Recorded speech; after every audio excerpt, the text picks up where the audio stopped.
Hello and welcome to our weekly Torah talk. Our guest today is Rabbi Michael Melchior, a rabbi from Jerusalem, a former Knesset member, former minister, and a social activist. Hello, Rabbi. Thank you for being with us. Always pleased to be with you. Our Parsha is Shlach Lecha, Bamidbar, Numbers, chapter 13, and it contains one main story, a very famous story, the story of the spies. שלח לך אנשים ויתורו את ארץ כנען אשר אני נותן לבני ישראל איש אחד למטה אבותם תשלחו כל נשיא בהם. The Lord spoke to Moses saying, send out for yourself men who will scout the land of Canaan which I am giving to the children of Israel. You shall send one man each for his father's tribe, each one shall be a chieftain in their midst. What is it about? What's this story about? Well, the story is about sending out, as you said, sending out spies to go into the land and to see what the land is about, to prepare the entrance, to send out an elite force to prepare the entrance to the land. They had gone out from Egypt. They started traveling in the week's portion, which we just read, and they were to be prepared to go into the land and to see how this was to be done. But I think what is remarkable is that they didn't just send out, let's say, a general military force. What's interesting in the sentence which you read, which is the first main sentence of our Parashat, Right. is that we see that they sent the absolute leaders, stresses, ish. They were serious people. It stresses also that they were they were heads of the different tribes. They were heads, kol nasi bahem, yes? Yeah, presidents. And kol ish echad lemate avotav. They had all serious positions.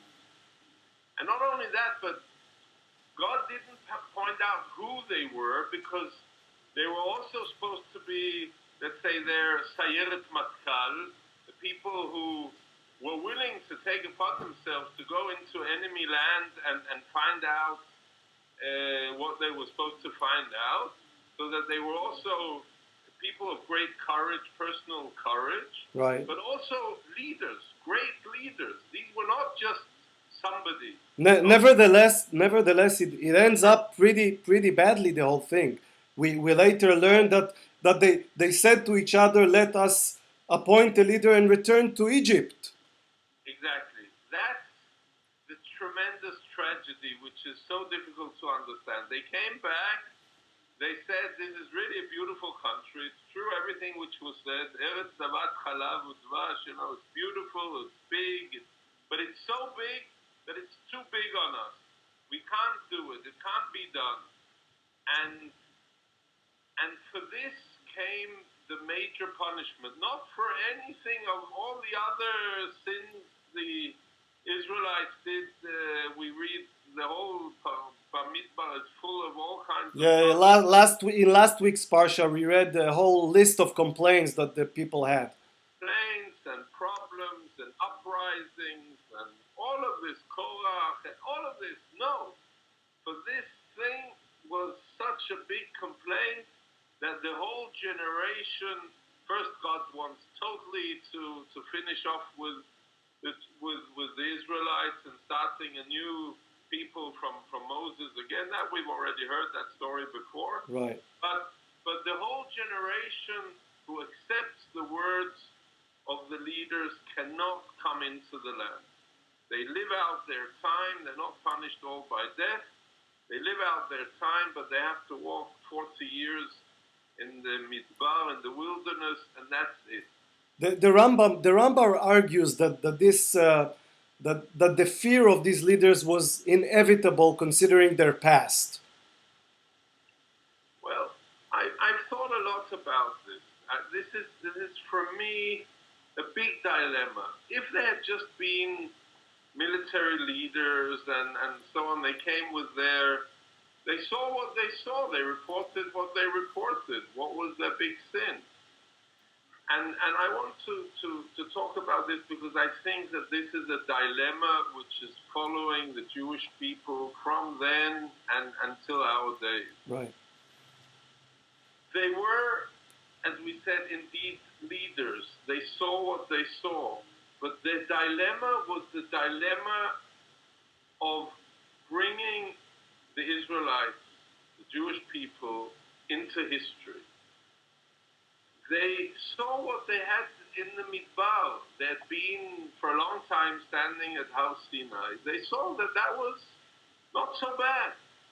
It was a spiritual adventure. They had the manna coming down from heaven. They had the water with them. They had the presence of God. When they had spiritual problems, they could go to Moshe Rabbeinu himself. So there were advantages to the isolation in which they spend their time in the desert. This was a spiritual adventure in many ways. This was an isolation. They didn't have to deal with all the problems of the everyday when they would come into the land. And in many ways, in a spiritual way, this was probably in many ways to be preferred from what would be when they came into the land. And So the truth is, so their fear was really fear of becoming more normal, so to speak. yeah, of entering into history, of becoming normal, of I don't know, of Zionism. Yeah, that's exactly it. In a certain way, because and we also saw how it went when they came into the land. Just take the book of Shoftim of what happened. Read the second chapter there. Everything went wrong. Everything went wrong. The whole people became corrupt. The values went down the drain. And the book of Shoftim, the judges, ends in a tremendous corruption of all the values which we read about in the Torah, and maybe the spiritual adventure of the wilderness was to be preferred. When we read about Sefer Bamidbar, there is a certain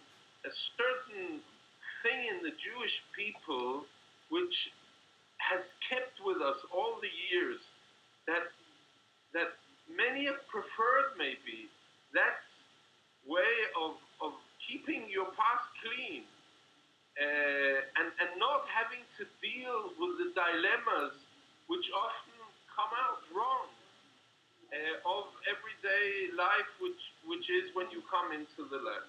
Right. But the answer of the Parasha is that it was the way of the two spies, of Caleb and Yoshua, which was the right way. But we cannot totally put aside why these people, it's not just that they didn't have a point. They had a point. And if we look over Jewish history, we see that having our own country and our own land and having our own society hasn't been an easy thing to do over the span of 3,005 years of Jewish history. Right. Rabbi Melchior, thank you so much for being with us in Shabbat Shalom.